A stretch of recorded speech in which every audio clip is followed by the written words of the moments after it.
राज national president हमारे साथ हैं। बहुत ही इंटरेस्टिंग वार्तालाप होने वाली है और आपका हार्दिक स्वागत और अभिनंदन करना चाहूंगा और एक बार जोरदार तालियों से स्वागत भी करना चाहूंगा। धन्यवाद सब लोगों को, बहुत बहुत धन्यवाद। तो सबसे पहले मैं इनवाइट करना चाहूंगा सौरभ जी को, जो कि फॉर्मल इंट्रोडक्शन देंगे और उनके कुछ सवाल भी होंगे। So over to you Saurabh ji, आप एक छोटा सा क्विक इंट्रो दीजिएगा और उसके बाद we will go in the detail discussion. Over to you Saurabh ji. आप सभी को बहुत बहुत गुड मॉर्निंग, गुड इवनिंग, जहां से भी आप ज्वाइन कर रहे हैं।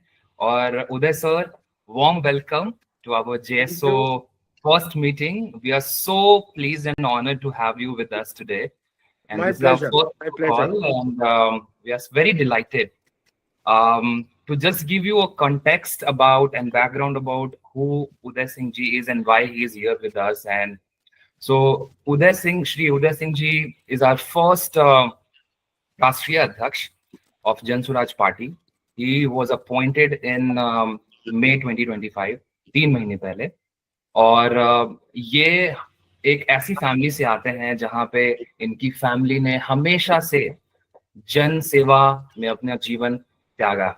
So he comes from that family where bureaucracy, his mother has been 2 times MP from Congress Party, 1980 and 1984. Or he himself was 2 times MP from Purnia Lok Sabha Kshetra in 2004 and 2000 up to 2014. So 2 term इन्होंने दिया है पूर्णिया को और BJP के साथ। And then he joined Congress party and when he realised that Saurabh ji आप हिंदी में रखें, कोशिश करें।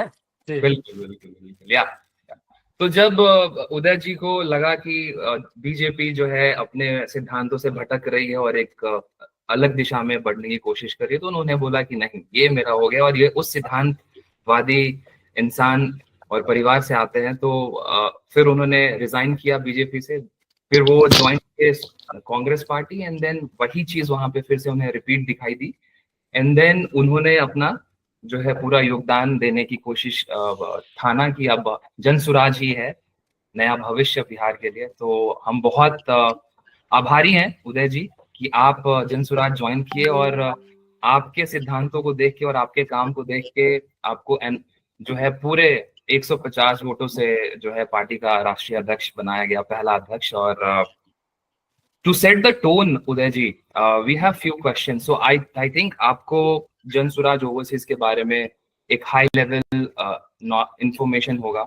तो हम ये चाहते हैं जो भी हमारे ऑडियंस हैं, जो हर 50 देशों से, बिहार से, इंडिया से भी जुड़ रहे हैं, उनके लिए एक मैसेज आपके तरफ से कि आपका क्या विजन है जन सुराज ओवरसीज को लेके। पहला तो ये। दूसरा ये कि जो जन सुराज ओवरसीज में जो इतने सारे देशों से ज्वाइन कर रहे हैं बिहार के लिए कंट्रीब्यूट करने के लिए, उनसे आप क्या एक्सपेक्ट करते हैं? Thank you. Over to you Uday ji. Thank you. Shailesh ji ने कहा है कि हिंदी में रखा जाए तो हिंदी में ही रखा जाए। जी बिल्कुल। जन सुराज ओवरसीज के सदस्यों से, और खास करके जो देश में नहीं है, विदेशों में है, ये एक तरह से द्योतक है इस बात का कि जन सुराज की जो भी नीतियां हैं या जिस सिद्धांतों को लेकर हम आगे बढ़ रहे हैं, उससे देश से रहने वाले लोग भी अपने आप को सम्मिलित कर रहे हैं। जो विदेशों में रहते हैं उनका विजन अपने आप देश दुनिया के बारे में बदल सी जाती है। जो हमारे देश में ही रहते हैं या राज्यों में, गांव में रहते हैं, उनका मैं अगर कहूं तो थोड़ा सा संकीर्ण सा विजन होता है। जो विदेशों में रहते हैं, क्योंकि उनकी एक्सपोजर पूरे दुनिया में जो हो रहा है उन घटनाओं के साथ होता है, तो अगर वहां के लोग हिंदुस्तान में किसी नए प्रयास की तरफ रुचि दिखलाते हैं, तो इसका एक हमें तो ये संदेश मिलता है कि जो हम लोग कर रहे हैं वो ठीक कर रहे हैं। क्योंकि अगर ठीक नहीं कर रहे होते तो जन स्वराज को काफी फ्लैक मिल रहा होता विदेशों में रहने वाले लोगों से। तो इसमें नीलूफर जी का और सब लोगों का बहुत मैं समझता हूँ बहुत बड़ा योगदान है कि विदेश में रहने वाले लोगों से और खास करके बिहारी मूल के लोगों से जो उन्होंने ये नेटवर्क बनाया है और वहां से हमें ये समर्थन मिल रहा है, ये हमें हौसला देता है कि जो हम कर रहे हैं वो ठीक कर रहे हैं।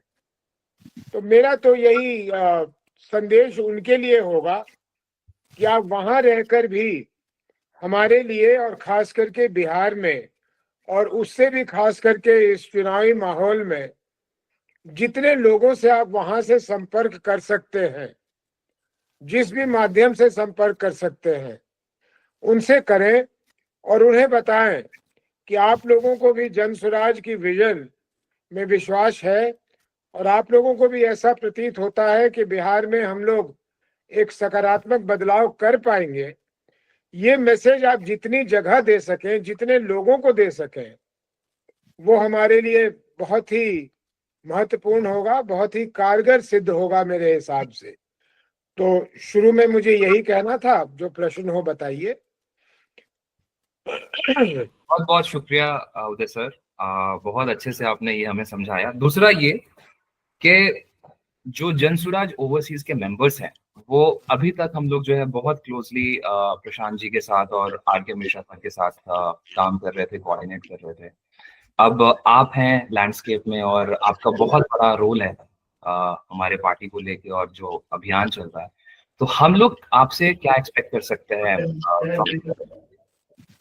मैं आपको अपने जन स्वराज के साथ जुड़ने की जो यात्रा है वो समझा दूं और फिर मैं अपने रोल को कैसे देखता हूं वो बता दूं। और बताने के अलावा मैं तो यहाँ तक कहूंगा कि जो आप लोग हैं, जो सब लोग जुड़े हुए हैं, आप लोगों को भी सुझाव हो मेरे लिए तो कृपया प्लीज फील फ्री, आप वो बता सकते हैं।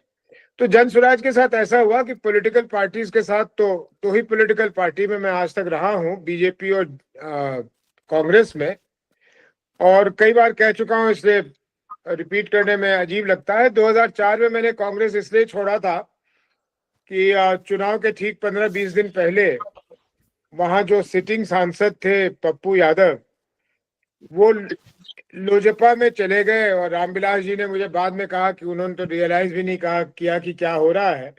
तो क्योंकि वो सिटिंग सांसद थे और रामविलास जी की कांग्रेस से गठबंधन थी, तो मैंने ये उचित समझा कि मैं निर्दलीय चुनाव लड़ूं।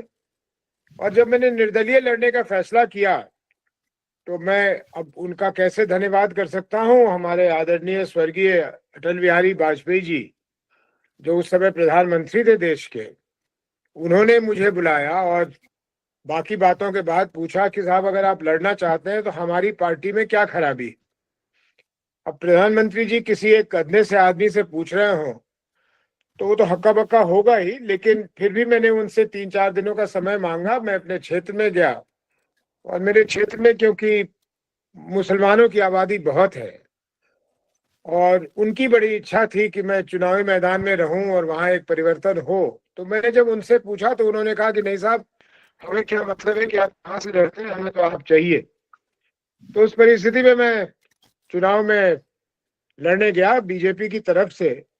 लेकिन हुआ यूं कि जैसे जैसे चुनाव बढ़ता गया आगे, वो गोधरा से अजीबो गरीब तरह के जो बाद में बिल्कुल प्रूव हो गया कि वो नकली वीडियोस थे, वो इतनी जोर से पूर्णिया में और अन्य जगहों पे उसका प्रसार हुआ कि मुसलमान भाई थोड़े से पीछे हट गए। उनको दुख बहुत था, लेकिन फिर भी मैं वो चुनाव जीत गया। और फिर मेरी यात्रा शुरू हुई संसद में और भारतीय जनता पार्टी के साथ। और मुझे कहने में कोई हिचक नहीं है कि वो जो 10 साल बीते सांसद के रूप में, बहुत ही मेरे लिए, मेरे क्षेत्र के लिए और मैं समझता हूँ मेरी पार्टी के लिए, उस समय की पार्टी के लिए बहुत ही लाभकारी सिद्ध हुआ। और 2012 में मैंने पार्लियामेंट में, बहुत कम ही लोग थे जिनमें मैं भी था, जो चाहते थे कि आदरणीय नरेंद्र मोदी जी हमारे देश के प्रधानमंत्री बने, और वो बने। तो मुझे बहुत उम्मीद थी कि बदलाव होगा, लेकिन बदलाव हुआ, उल्टी दिशा में हुआ, और बिहार में फिर परिवर्तन करके वो नीतीश जी के साथ चले गए। तो मुझे ऐसा लगा कि अब भारतीय जनता पार्टी अपने कथन से अलग हो गई है। तो मैंने पार्टी छोड़ दी, और फिर कांग्रेस से बुलावा आया, तो मैंने सोचा ये घर लौटना है, तो मैं चला गया। उस पे 2019 का चुनाव लड़ा, हार गया, क्योंकि उस समय जो पुलवामा और बालाकोट का आफ्टर इफेक्ट था वो काफी प्रभावशाली था, तो मैं हार गया। लेकिन 2020 के आसपास या 21 के आसपास, जब प्रशांत जी बंगाल से वापस आए, तो दिल्ली में हमारा उनका काफी मिलना जुलना हुआ, और हम लोगों ने, कुछ मित्रों ने मिलकर सोचा कि बिहार में एक बदलाव करना है। तो फिर जनसुराज की एक रूपरेखा सी बनी। मैं कांग्रेस में ही था, लेकिन एक जनसुराज की रूपरेखा बनी एक अभियान के तौर पे, और जैसा आप सभी जानते हैं, उस अभियान को प्रशांत जी ने लीड किया, और कोई कर भी नहीं सकता था। मुझे नहीं लगता कि देश में मैं कोई ऐसे आदमी को और चुन सकता हूं जो जिस प्रकार से प्रशांत जी ने किया है। ये उनकी मैं प्रशंसा नहीं कर रहा हूं, मैं हैरानी जता रहा हूं कि कोई एक व्यक्ति इस तरह से, इस संकल्प और इस निष्ठा के साथ, और क्योंकि पटना में वो मेरे साथ ही रहते हैं, या यूं कहीं हम लोग एक ही साथ रहते हैं, तो मैं उनको देखता हूं, और कोई ऐसा दिन नहीं बीतता कि उनसे नहीं कहता हूं कि जब ये चुनाव समाप्त हो जाएगा तो मैं उन पे एक रिसर्च करवाऊंगा कि वो किस तरह के व्यक्ति हैं जो इस तरह की मेहनत कर सकते हैं। तो ये है मेरी जन स्वराज से जुड़ने का। अब राष्ट्रीय अध्यक्ष क्यों बना? राष्ट्रीय अध्यक्ष में पहले दिन भी बन सकता था, अपनी अगर इच्छा जाहिर करता तो, क्योंकि वहां के सारे लोग पहले दिन से कह रहे हैं कि आप आइए। लेकिन मैं कुछ विशेष कारणों से इंतजार कर रहा था, तो जब समय ठीक लगा सबों को, और जब बहुत ज्यादा वहां से लोगों की इच्छा हुई कि मैं इस पे आऊं, इस पद पे, तो मैंने स्वीकार किया। और यहाँ आकर मेरा काम बहुत स्पष्ट है। जनसुराज एक सामाजिक अभियान के तौर पे चला, और इतनी जल्दी बढ़ गया, इसका संगठन का रूप इतना बड़ा हो गया कि आज हम लोग बड़े इत्मीनान से कह सकते हैं कि बिहार में भारतीय जनता पार्टी, जो अपने आप को विश्व की सबसे बड़ी पार्टी कहती है, संगठन के मामले में हम उससे ज्यादा बड़े हो गए। और मेरी उपयोगिता यहाँ पर सबको ये दिखती है कि क्योंकि मेरा बहुत लंबा समय रहा है राजनीति में, तो मैं उस संगठन में थोड़ी सी संगठनात्मक काम कर सकूंगा, और उसको एक राजनीतिक रूप दे पाऊंगा जो एक अभियान से भिन्न है। अभियान की रूपरेखा और एक राजनीतिक दल की रूपरेखा में अंतर होता है। तो एक संगठन को चलाने की जो जिम्मेदारी है वो मेरे कंधों पे है। कैसा कर पाऊंगा नहीं, ये तो समय बताएगा। लेकिन इससे ये जरूर है कि प्रशांत जी को वो उस काम करने के लिए और भी वक्त मिल रहा है जो हम लोग सबके लिए प्राथमिकता है। वो है कि वो लोगों के बीच जाकर ज्यादा समय बिता सकते हैं, वो लोगों से ज्यादा संवाद और संपर्क कर सकते हैं, और इस कारण मुझे लगता है कि ओवरऑल जनसुराज को इससे लाभ मिलेगा। और जो संगठन के मुतल्लक काम है, जैसे अभी तो मैं राखी की वजह से और एक कोई विशेष काम कॉन्स्टिट्यूशन क्लब का कुछ था, उसको लेके मैं दिल्ली आ गया हूँ। नहीं तो अभी हम लोगों का लगातार हर जिला से लोगों को बुलाकर, जिन लोगों ने हमारे यहाँ प्रत्याशी बनने का आवेदन दिया है, उस पे गहन चर्चा हो रही है। और कोशिश की जा रही है कि कंसेंसस पे पहुंचे कि कौन सा व्यक्ति किस जगह से लड़कर सबसे उपयोगी सिद्ध होगा। और तो मोटे तौर पे ये मेरा काम है। इसमें आप लोगों का कोई सुझाव हो तो जरूर बताइए कि वो और कुछ करना है या बदलाव करनी है तो। जी जी, बहुत बहुत धन्यवाद उदय जी। और दर्शकों को ये भी बताना चाह रहा हूं मैं आपके माध्यम से कि बहुत ही इंटरेस्टिंग जर्नी रही है उदय जी की। और मुझे लगता है कि इतनी rich experience definitely it is going to value Jansuraaj. और हमें आशा ही नहीं, उम्मीद है कि आप एक मजबूत संगठन तैयार करेंगे and we will be moving towards our goal. और okay ji, I just also wanted to add one more thing कि सर ने इतने अच्छे से हमको बताया और एक्सप्लेन किया his journey, political journey as well as Jan Suraaj में की journey. But I think sir it is so evident कि आप शुरू से ही इसमें सम्मिलित हैं और मेरे ख्याल है शुरू से इसमें है, इसके साथ जुड़े हुए हैं। क्योंकि प्रशांत जी जब पटना आए और बिहार आए 2022 में, जब उन्होंने अनाउंस किया, तो मेरे ख्याल है पहले ही दिन से जो उनका कार्यक्रम चल रहा है वो शेखपुरा हाउस से ही चल रहा है। हम सब जानते हैं Sheikhpura house is your house. तो आप मान लीजिए कि आपके घर से ही जनसुराज की शुरुआत हुई है। तो अगर कोई कहे कि आप इसमें अब जुड़े हैं, मई में जुड़े हैं, तो वो बिल्कुल गलत होगा। क्योंकि हमें तो लगता है कि आप शुरू से ही जुड़े हुए हैं इसमें। So we are so lucky to have that and to have your experience and the richness of that you bring to this very new organization, this party and this team, which is बहुत सारे Mavericks जुड़े हुए हैं। उन सारे Mavericks के साथ में जो कुछ लोग एक्सपीरियंस वाले हैं, उनके आने से हम लोगों को बहुत ठहराव मिलता है। So thank you so much for being here, but also giving your time to JSO। बस मैं इतना ही कह रही थी, सॉरी मैंने इंटरप्ट कर दिया लोकेश जी, रुका नहीं।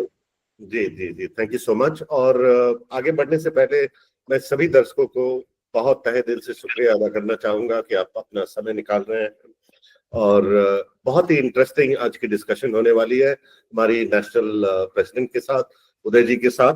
और कार्यक्रम को आगे बढ़ाते हुए मैं इनवाइट करना चाहूंगा रंजीत जी को, जो कि ओमान, बिहार, गुजरात में तीनों जगह बेस्ड हैं, बहुत ही हमारे एक्टिव कार्यकर्ता रहे हैं।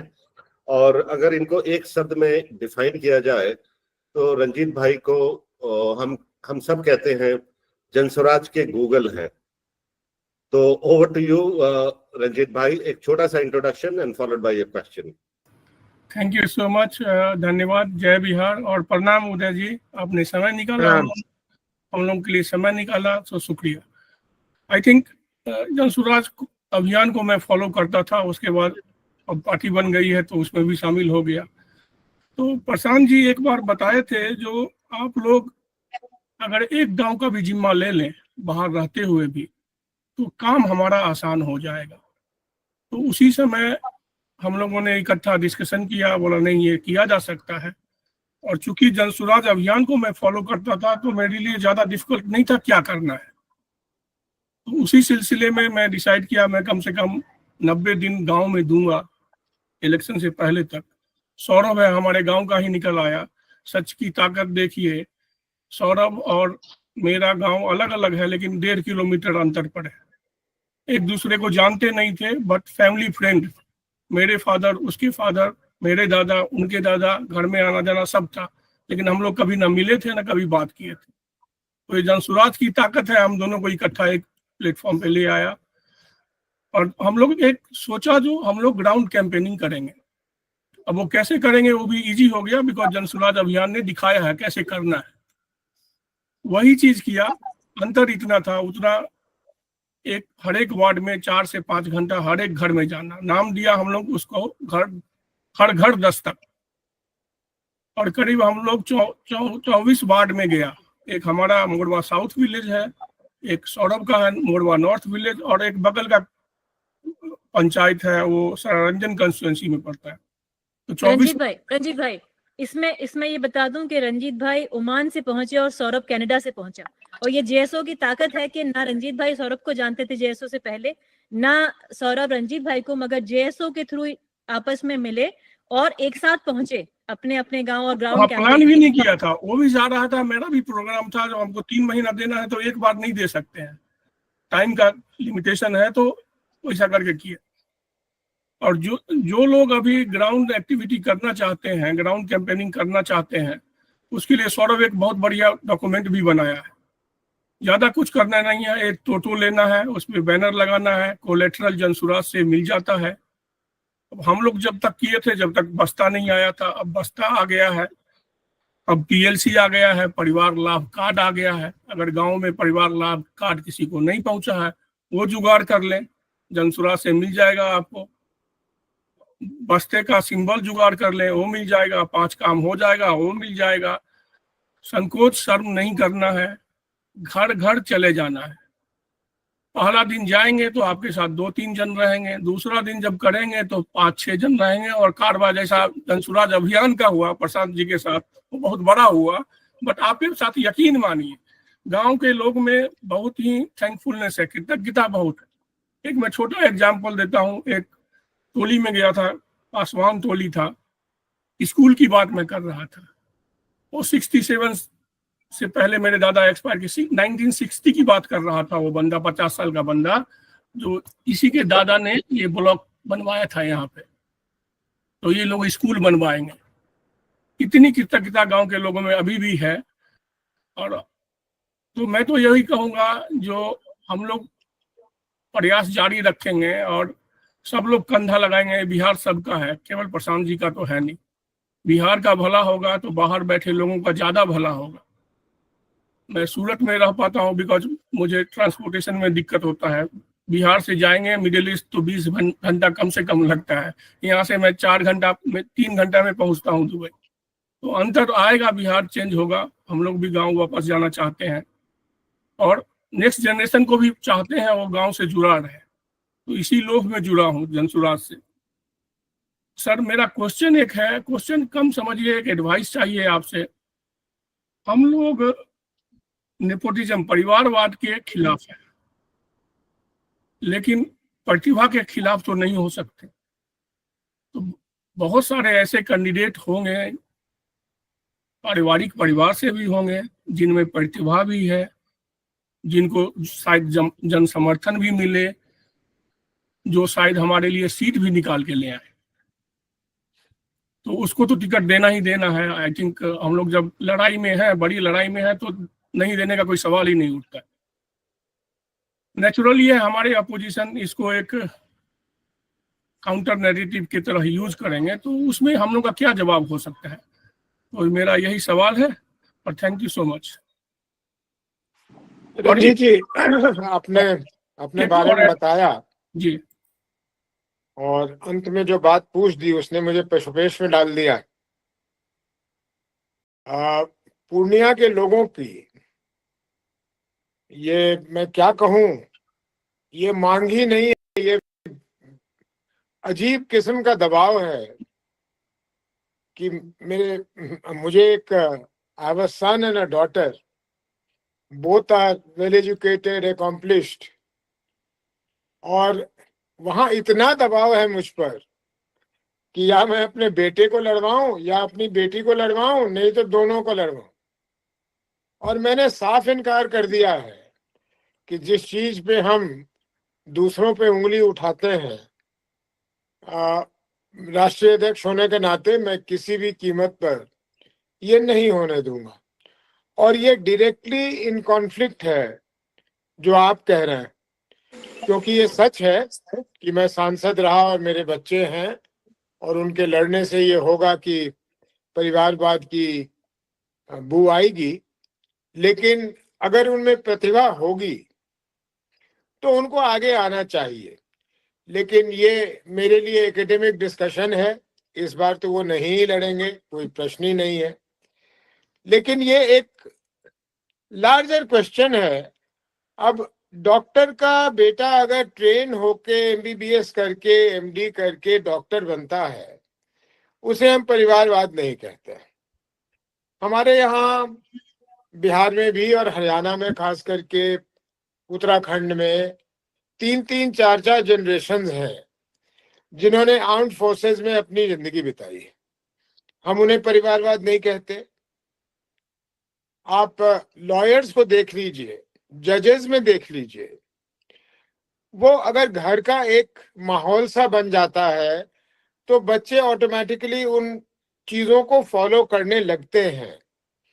लेकिन हम आज देश में राजनीतिक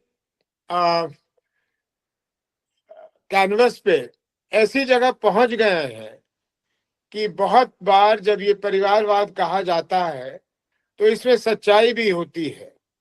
लोगों को थोपा जाता है और अपने माता पिता या अपने परिवार के नाम पर वो लोग जगह पे भी पहुंच जाते हैं और फिर बहुत कुछ कर नहीं पाते, कुछ समाज को दे नहीं पाते। तो ये एक लंबी डिस्कशन है, ये चलती रहेगी, लेकिन आपकी सुझाव मैंने सुन ली है। हम लोग कैंडिडेट देख रहे हैं और आपको मैं विश्वास दिला सकता हूं कि हमारे पास भी कोई ऐसे उम्मीदवार आएंगे, मेरे बच्चों को छोड़कर अगर कोई ऐसे उम्मीदवार आएंगे जिनमें प्रतिभा दिखेगी तो उनको मैं किसी भी कीमत पर डिनाई नहीं किया जाएगा, ये मैं आप लोगों को आश्वस्त करता हूं।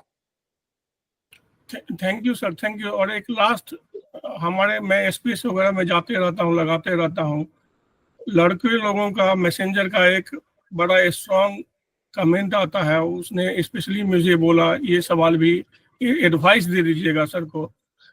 जो टेम्परेचर ज्यादा आगे उठ रहा है, इलेक्शन नजदीक आ रहा है, सेफ्टी और सिक्योरिटी का मामला पीके के लिए एक कंसर्न उन लोगों के लिए है, मुझे भी है, लेकिन चूंकि ये बोला है तो मैं जस्ट आपको इत्तला दे देता हूँ। Thank you. ये बहुत ही गंभीर बात है और मैं इस पे चिंतित हूँ, लेकिन आप लोगों को बता दूं कि अपनी तरफ से जो मैं कर सकता हूँ वो कर रहा हूँ, क्योंकि एक बहुत ही हट्टी जिद्दी किस्म के व्यक्ति से मुझे डील करना है। प्रशांत जी बहुत सरल व्यक्ति नहीं है बहुत मामलों में। उन्होंने कहा है कि हम सरकारी सिक्योरिटी नहीं लेंगे तो नहीं लेंगे, तो लेकिन वैकल्पिक व्यवस्था हम लोग कर रहे हैं। और जितनी चिंता आपके लोगों ने बताई है उससे भी ज्यादा गंभीर है ये चिंता, क्योंकि अभी वो निशाने पे हैं और अभी क्या, अभी तो बढ़ते बढ़ते और निशाने पे आएंगे।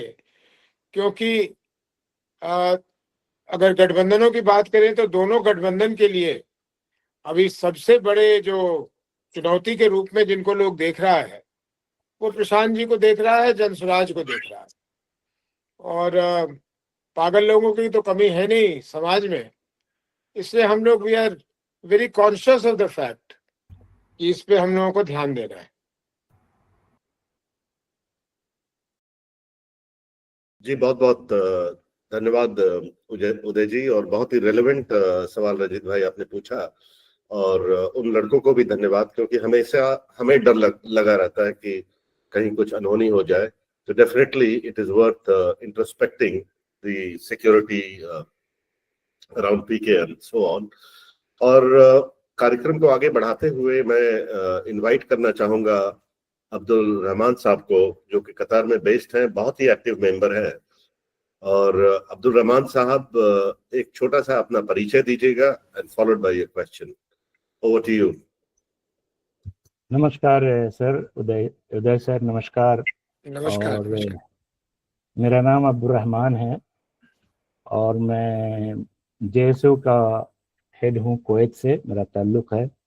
और मैं पिछले 1990 से मैं कुवैत में हूँ, मिडिल ईस्ट में हूँ। 4 मेरे बच्चे हैं, एकेडमिक एक्सेलेंस में कामयाब हैं। और मुझे गर्व अपने बच्चों पे नहीं बल्कि एक बिहारी होने के नाते मुझे गर्व है कि मेरे बच्चे जो है ना कामयाब हुए इस बिहार में, जो कि पढ़ाई के मामले में बड़ा पिछड़ा हुआ स्टेट है। मेरा वरीज जो है ना, but my worries are for Bihar. When I see my people are struggling for basic needs and hardships to achieve basic necessity, we need an honest and self-sufficient Bihar. ये बिहार के दिशा में, मतलब बिहार की तरफ से मेरी सोच है। और पिछले 35 साल से हूँ, लेकिन मेरी रूह है, मेरी रूह हमेशा वहाँ रहती है। मैं औरंगाबाद गया से मेरा ताल्लुक है। जो ये क्षेत्र जो है ना पॉलिटिक्स में खास करके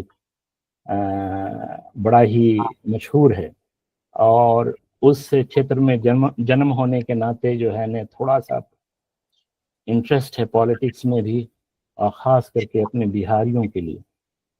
मेरा सवाल सर ये है कि Jansuraaj is embracing all communities in under its banner.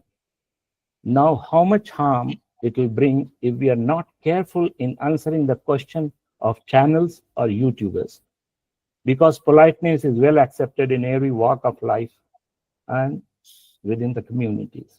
So मेरा ये सवाल है sir, a politeness and answering to the channels and YouTubers.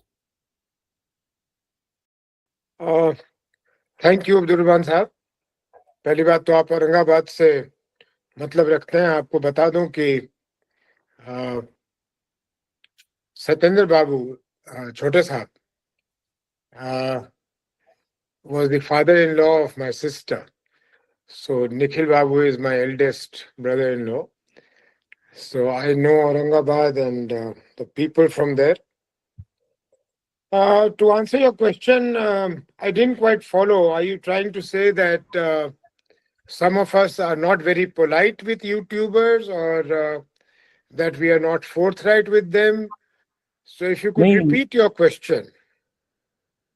नहीं, मेरा कहना ये है सर कि यूट्यूबर्स या चैनल्स में answering to these people, one has to be very careful, otherwise it may harm to the party if we are not, and it includes me. ये हमें भी इस तरह से ये होना चाहिए। तो otherwise people, YouTubers and channel may take it in the other way around, और वो हमारी पार्टी के खिलाफ जो है ना वो जाएगा। आपने बहुत ही रेलेवेंट बात उठाई है, और मैं इस कार्य में लगा हुआ हूं कि हम लोग फॉर्मलाइज कर दें अपने स्पोक्स पर्सन की लिस्ट को, क्योंकि अभी तक हम लोगों ने बनाए हैं स्पोक्स पर्सन, लेकिन उसको इतना रिजिड नहीं किया है, और दुनिया में ये खबर नहीं पहुंचाई है कि अगर वो हमारे अधिकृत स्पोक्स पर्सन नहीं है तो उनकी बात को संजीदगी से नहीं लेना है। और इतनी बड़ी पार्टी है और इतने अलग अलग तरह के लोग हैं कि ये this is a living in present danger कि भाई वो कुछ भी जाकर वहां बोल आए तो कहा जाएगा कि एक जनसुराजी ने ये बोला है। तो ये मेरे ख्याल से आने वाले 1 हफ्ते 10 दिन में इसको एक और फॉर्मल रूप दे दिया जाएगा कि जो अधिकृत स्पोक्स पर्सन हैं वही बोलेंगे और उन्हीं की बात को ऑफिशियल माना जाएगा। बाकी तो जिसको जो कहना है वो तो कहता ही रहेगा, उसका कोई हम लोग कुछ कर नहीं सकते। एक और बात कहनी थी, निखिल साहब से मैंने दिल्ली में बात भी की थी, और मेरे कजन्स बड़ा करीब हैं और कई मरतबा मुलाकात हुई हैं, और उनकी मैडम से भी मुलाकात अभी तो इस दुनिया में ना रही, लेकिन हमेशा उनके घर में हमेशा आना जाना हम सब परिवार का रहा है सर। Thank you sir. जी अब्दुल रहमान साहब, आपका बहुत बहुत धन्यवाद। और सर अगर डायरेक्ट क्वेश्चन अगर पूछा जाए अब्दुल रहमान साहब का, जिस तरफ इशारा था, अगर मैं 2 शब्दों में क्लियर कर दूं, आपकी इजाजत हो तो, कि कभी कभी जो मीडिया में जो स्टेटमेंट चलती है, फॉर एग्जांपल कि हमें मुस्लिमों की वोट नहीं चाहिए, तो ये स्टेटमेंट तो चलती है बट उसके बाद वाला नहीं चलता है, तो people get miscarried with these kind of statements. Yes, Lokesh ji, you are right. Sometimes Prashant ji is a little more candid than he should be. But as you rightly said, if the media or the channel or the YouTube or whatever, it is selective in what it is showing, correct, exactly, there will be a misunderstanding. We are aware of this, and you will notice that these things are continuously on the decline, and we are trying to be as careful as is possible. I'm sure everybody of you know what Prashant ji really meant when he said कि मुस्लिमों की vote नहीं चाहिए. He meant exactly the right opposite of Correct. what he was saying. और अब्दुल रहमान साहब से मैं एक रिक्वेस्ट भी करना चाहूंगा कि जहां तक संभव हो,